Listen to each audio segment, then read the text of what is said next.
Greetings everybody, my name's Tommy the Game Master and welcome to my channel.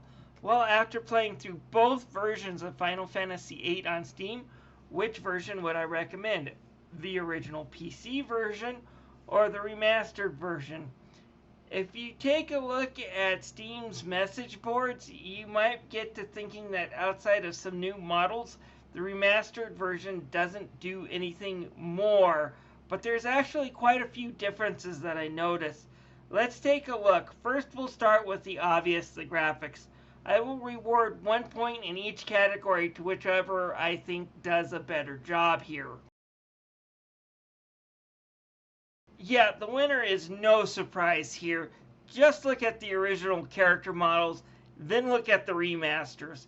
Yeah, I wish they kept a few of Squall's features closer to the original FMV scenes that we see throughout the game rather than the newer Dissidia games, but it's still a lot better look for them. Just look how good the faces are now compared to the originals. You can now see details in Renoa's face and in her clothing. Zell and Sophie and all the other characters look a lot better. The more details here help me really bond with the characters a little bit better and help me understand the story. And trust me, this game needs all the help it can get on that point. I'm not bonding with them through the crappy story after all. Point goes to the remaster.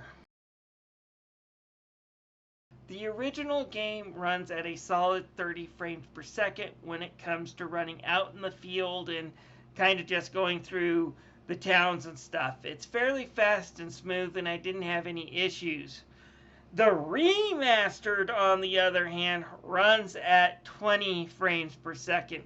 And while it's not bouncy or nausea-inducing, unlike some games I have played recently with their bad frame rates, I can't say it does run really slow. And since Final Fantasy VIII already has enough things that affects the speed and just the pacing of your game, having your characters move slower is not a good thing.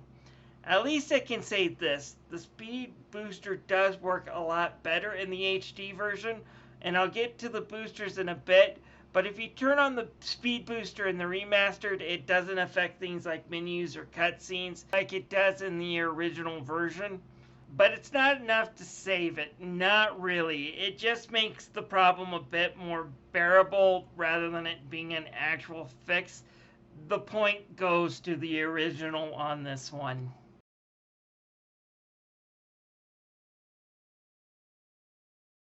So what about the backgrounds? You see, to help save on money, a lot of the environments and backgrounds in this game were pre-rendered, which wasn't too noticeable a deal back in the day with CRT TV screens.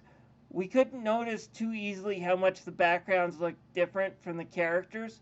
Throw in a bit of animation and as much details as you can, and you don't realize you're just running through multiple matte paintings. It's a good effect and saves a lot on memory assets. And to help sell the look, we have a whole bunch of dithering in the background, which helped the colors look better on the lines that a CRTV had again back in the 90s. Now on a modern screen, it looks like a pixelated crap. The remaster does get rid of the dithering and clean up the backgrounds, but it comes at a cost. The backgrounds are actually kind of blurry now, and to make matters worse, because things have been upscaled and all the main character models have been redone, you can now tell where the corners were cut when the people are models or painted into the background, and it distracted. And because of this, it has the effect of taking the player out of the game. And that's when it's not laugh out loud bad, where the HD upscales, FMV, and pre-rendered things come together. Sometimes it can be somewhat cringe in the remastered.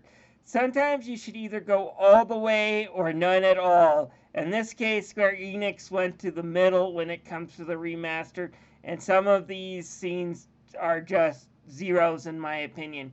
While the original may have all around worse look, it does blend together better, and the effect of you traveling through the scenery manages to keep you in place a lot better than the remaster, which is kind of ironic. I just really love the character designs. It's just a shame that they don't fit in a lot of these backgrounds.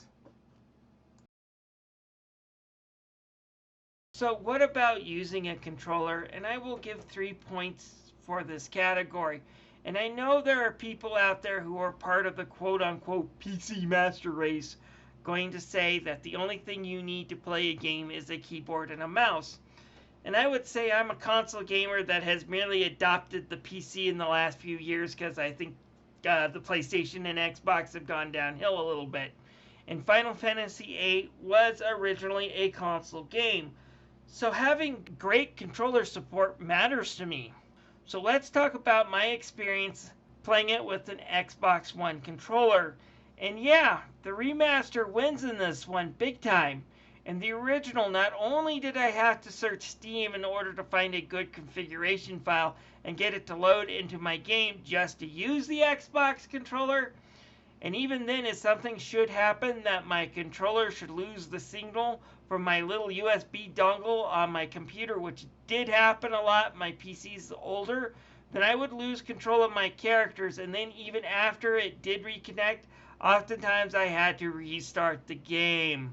Also, button prompts are still shown with their keyboard controllers rather than the proper buttons on the controls, or some vague thing like press the menu button, making things like Zell's limit breaks a bit harder, as well as just getting around the menus kind of a bit of a pain. So I didn't really like the way the controls were set up and the way they were prompted in the original. The remaster, on the other hand, starts out with the controller support. I just had to turn my controller on and start the game. Shows the right button prompts at the right time. If my controller became detached, which, like I said, older PC, happened quite a bit, it would boot right back up and I'd have immediate control of the action again. 3 points to the remaster when it comes to using a controller. 3 points are up to grab for this category, and we're talking about boosters. Boosters are things that can be toggled on and off either using the L and R3 buttons on the Xbox One controllers or by using the F1 through F3 keys on the keyboard. So let's talk about some of these boosters. The remaster comes with only 3 of them. The first is the speed booster, which is better in the remastered version because it's not buggy. Then assist mode, which gives your characters always full ATB bars, access to limit breaks at all times, and has long as a move doesn't one-shot the characters, you will always be at full life. So increase your HP, increase your vid a little bit, and you're basically going to be invincible with this. And finally, there is no encounters mode, which is in the original, can be unlocked using the Diablos GF, a GF that is possible to earn very early in the game, and a move possible that to get hit right away after you get the character. It's a handy move, but it's not necessary to make it a booster in my opinion. The original, though, comes with a speed booster and assist mode 2 that do basically the same thing, except the speed booster does interfere with the control of the menus and the cutscenes and can cause the game to crash sometimes. But instead of a 0 encounter booster, you get a 9,999 damage booster, meaning each regular attack does 9,099 damage. Meaning if you get stuck someplace and can't get past the boss, just pressing the F1 key, I do believe, can give you access to hit the boss for maximum damage. And while most characters can't combine it with the assist mode, there are exceptions like Zell and Irving's limit breaks. Irving's does require a lot of ammo to use, but Zell doesn't, and he became my main guy for getting past some of the more harder bosses towards the end of the game, especially since I was playing the original the second time and was losing patience with this somewhat dull game. The final boss goes down in like 10 to 15 minutes with this booster on. I mean, she goes down really quick. I think the boosters in the original game were a lot better and more fun to use, and if you're a beginner and don't want to cheat too much using that assist in 9,999, there is also a magic booster which automatically scores you some mid-tier spells and gives you something to practice junctioning on. So 3 points goes to the original. but I'm going to give a bonus point to the remaster just because the way the speed booster is implemented is a lot better, which is a good thing. It almost negates that slow frame rate. Almost. In the original version, the speed booster speeds up everything. Like I said, cutscenes, the cursor speeds, etc. And that does make it annoying to navigate through menus. It can ruin your scenes and even cause crashing. So I do want to give a little bit of a bonus point just for having a better speed booster. But I prefer to use the 9,999 whenever I'm either A, not in a mood to be patient, or B, in a jam. So what about breaking the game entirely? We're talking about enabling cheats so powerful that Square Enix says you're not unlocking achievements anymore if you can activate one. For this one, I'm giving only 2 points because unless you're either desperate, lazy, or playing through this game a second time and just want to see what's out there, you're not going to be messing with these too much. The original has a lot less of these and you have to activate them in pairs, basically leveling up only magic and GS and giving you items.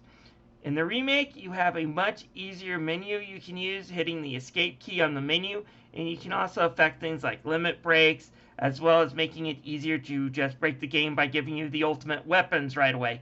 Yeah, I played the remastered with a bit in a rec mode, but I wanted to get through it really fast, and it's fun being able to use Squall Lionheart sword right away. I have to give 2 points for the remaster, and yes, it does say something when Final Fantasy VIII is a bit more fun to play when you cheat and completely break the game. Okay, I'm not giving points on this one because I really don't care about this one. I kind of outgrew ogling 32-bit boobs when I was a teenager, but I do kind of want to bring it up since it is an issue that some people have talked about it. The only real big censor that is in the game, and it's what most people point to, is Siren, and I kind of understand the censor. I kind of wonder how they even got a teen rating with her kind of doing a full frontal. And now with Japan's rating boards kind of cracking down on some of these video games, you saw Dragon Quest VIII 3DS remake getting censored, for example. So in order to get a lower rating, you got to show less skin even in Japan. So that's, I think, the reason why the game got censored a little bit. The other area fans point to is Rinoa, whose HD redesigns top no longer has that plunging neckline, or at least it doesn't have quite as low of a neckline and doesn't show off the cleavage, which is still kind of surprising because in the cutscene she still has that bit of a plunging neckline. To me, I think this just really has to do with them rendering her character with some of the newer art styles used in the Dissidia games, and because of that, the neckline got changed. And for those people who do freak out over this kind of stuff, wait until you see what Ultimacia's wardrobe is. There is no neckline. That looks like something I'd see off of Las Vegas Showgirl. A really, really ugly Las Vegas Showgirl. I am subtracting a point from the original game because the original version does come with DRM. That is always wanting to connect with Square Enix server. This does get annoying. The remaster does not have this. It's kind of a PC thing that DRM can always get in the way of a good thing. I don't know what type of DRM it uses. I don't know if this is type of a thing that if Square Enix ever shuts down the server, if the game's no longer good, but DRM always gets in the way of playing a good game on the PC, and this does have the DRM, unfortunately. The remaster does not, so take a point from the original. Finally, the price. This one's worth 8 points because that's the difference in the price. And yeah, it's a big one. There is an $8 price difference between the remaster and the original when it's not on sale. So, wowza. Yeah, if Square Enix would patch some of the sound bugs, increase the frame rate back to 30 like it was in the original, it would be a question if you needed Chocobo's World, which is something I never used, and they managed to find a workaround by increasing your rewards using Angelo's Search, and if you needed the magic boosters. If you needed them, then the original. If not, the remastered.